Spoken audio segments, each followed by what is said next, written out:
Let's dissect a dirty truth. In most relationships, the one who holds the wallet is the true ruler of the house.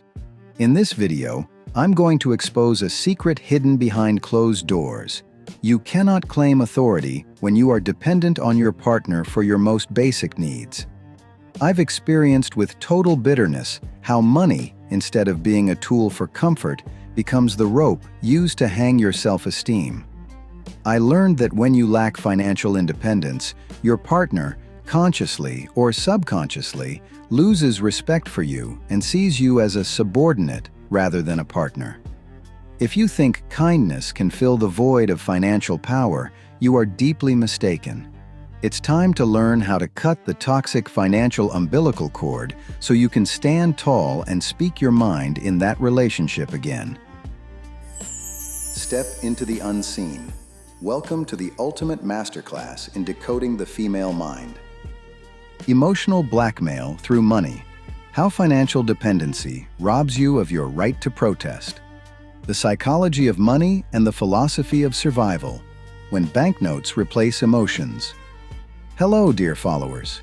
Today, we are discussing a topic that is the true litmus test of any relationship: money. You might think money is a dry mathematical subject, but in reality, money is the most emotional element of our lives. Let's start from the roots. Why is it that when our bank account is empty, we cannot tolerate even the smallest joke from our spouse? Why is it that when inflation in the gold and currency markets runs rampant, the statistics of domestic arguments rise significantly? The answer lies in the lower layers of our brain, specifically the reptilian brain. For our brain, money is equivalent to survival security. When there is no money, the brain imagines it is stuck in a cold cave, potentially starving to death at any moment. Thus, it enters fight or flight mode. In this state, your spouse is no longer your beloved, but an obstacle consuming your limited resources. Many of us suffer from financial darkness in our relationships. This isn't just an economic term, but a psychological dead end. From the perspective of behavioral economics, people fall into two categories: risk-taking investors and anxious conservatives. Imagine a relationship where one partner loves investing in technology markets and digital currencies, while the other wants to keep all the money in a bank safety deposit box in the form of physical gold. This conflict is not numerical. It is a conflict of two types of fear: the fear of being left behind versus the fear of losing. In this part, looking at international tech exhibitions that introduce new gadgets for smart home management every year, we examine how modern tools can lead to financial spying instead of transparency. In the world of politics and macroeconomics, we always witness fluctuations in the price of global gold ounces and the dollar. But I want to tell you, what is the value of the emotional dollar in your home? When you humiliate your partner for an unnecessary purchase, you are actually raising the inflation rate of anger in your house. In this section, we turn to a critique of the acclaimed film, The Wolf of Wall Street. Although this movie is about the stock market, in its underlying layers, it shows the collapse of a relationship due to the wrong alchemy of money and pleasure. Jordan Belfort, played by Leonardo DiCaprio, demonstrates how when money turns from a tool into a goal, no embrace can fill the void of lost credibility. We must learn how to steer our relationship ship to the shores of peace amidst market turbulence, even if our pockets are empty at that moment.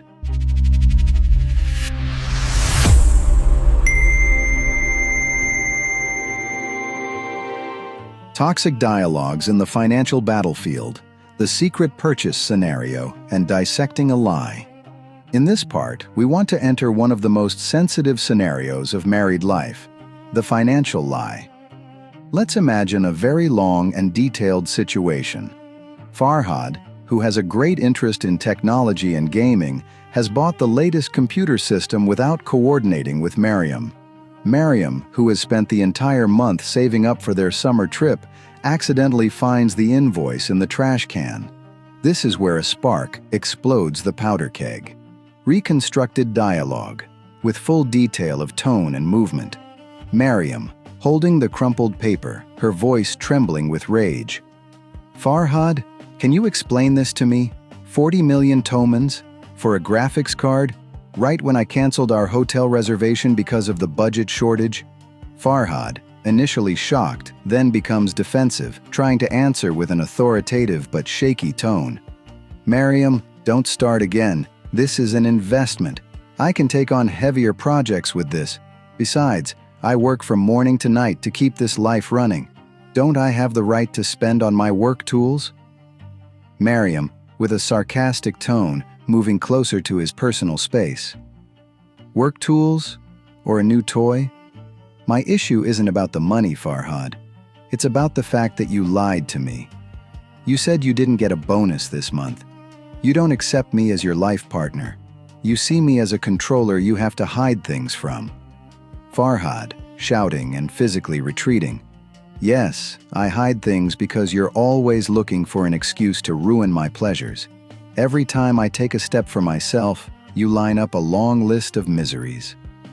Deep critique of this dialogue. Look at this conversation. We are witnessing the collapse of trust. Mariam suffers from injustice, and Farhad suffers from suffocation of freedom. In the world of cinema, the film Parasite beautifully showed how poverty and secrecy can drive even the closest bonds toward madness and crime. Here, too, the financial lie gnaws at the foundations of the relationship like a termite.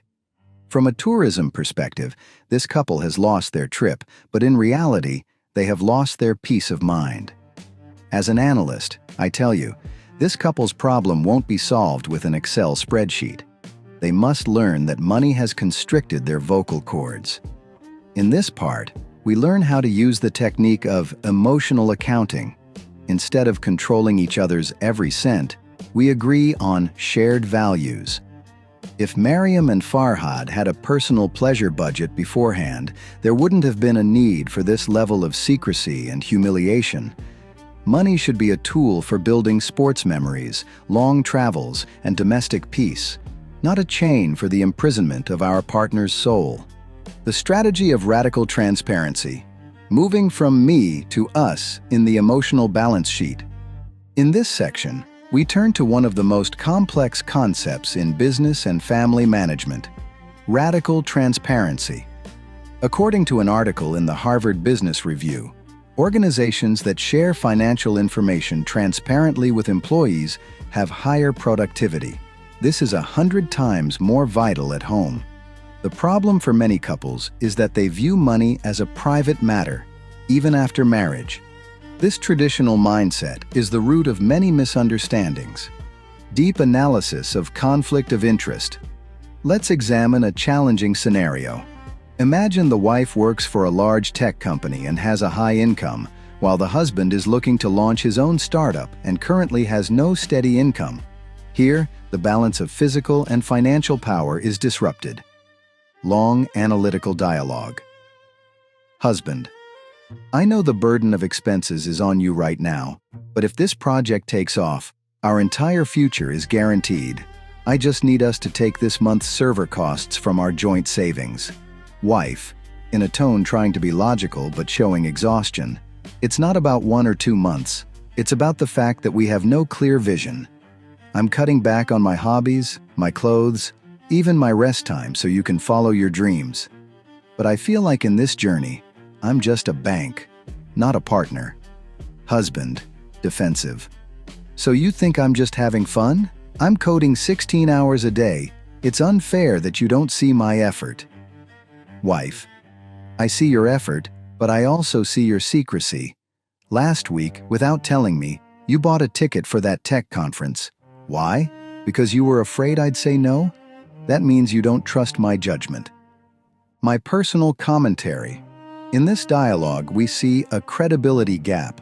When there is no transparency, even sacrifice starts to smell like resentment. In this part, we learn how to hold a weekly financial council.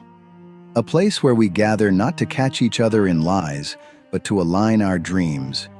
We must learn that money is a tool for reaching shared freedom, not a lever to control the other.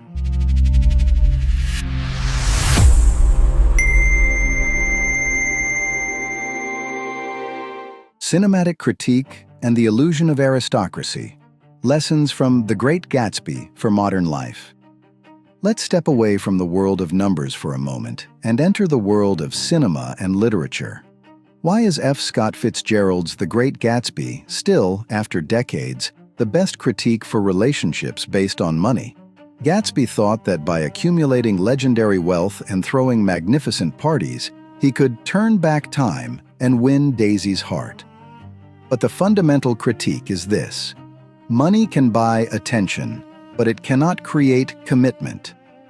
In Baz Luhrmann's cinematic version, we see how grand decorations and expensive clothes do not cover the deep character flaws of the protagonists. It's the same in your daily life in 2026. I see many couples chasing a display of wealth on social media, tourism, and lifestyle. They travel to the most luxurious spots in the world but don't speak to each other during the flight. Cultural analysis. We are suffering from Gatsby syndrome. We think that if we fill our homes with the latest technology introduced at exhibitions in Dubai or Las Vegas, our emotional void will be filled. In this part, I critique the scene where Tom and Daisy sit at the table, conspiring over cold chicken about the wreckage they've caused. They were careless people because money allowed them to mess things up and let others clean it up. We learn how to replace aristocratic carelessness with financial responsibility in a relationship.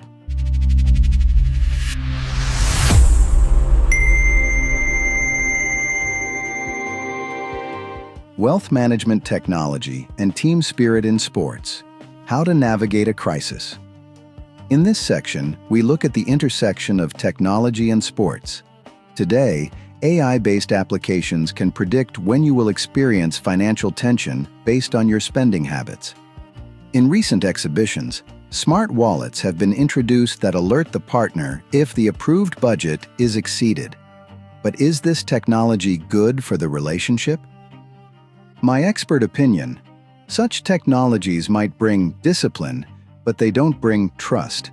We should take a cue from the world of sports. In a basketball team, when the star player is injured or underperforming, the other players fill the gap. They don't attack him because they know the ultimate goal is the team's victory.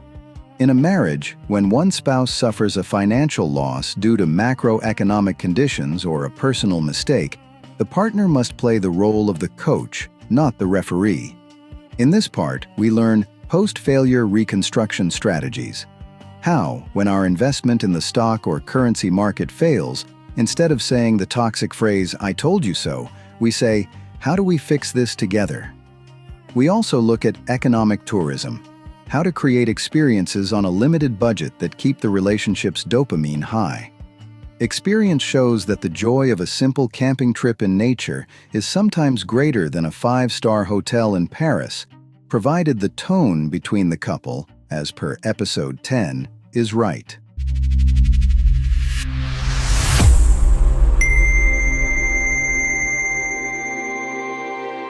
Final summary and the roadmap to financial peace. Analyzing the market of heart and currency. We have reached the end of the most comprehensive episode regarding money. We started from the deep psychology of survival, passed through the dead-end alleys of lies, and reached cinema and technology. Now it is time to turn this knowledge into behavior. Action plan, evergreen. The transparency contract. Prepare a list of all assets and debts. Hide nothing. Darkness is where the termites of doubt grow. Define personal pleasure. Set an amount as a right to error or personal pleasure that neither party has the right to question the other about. Review goals.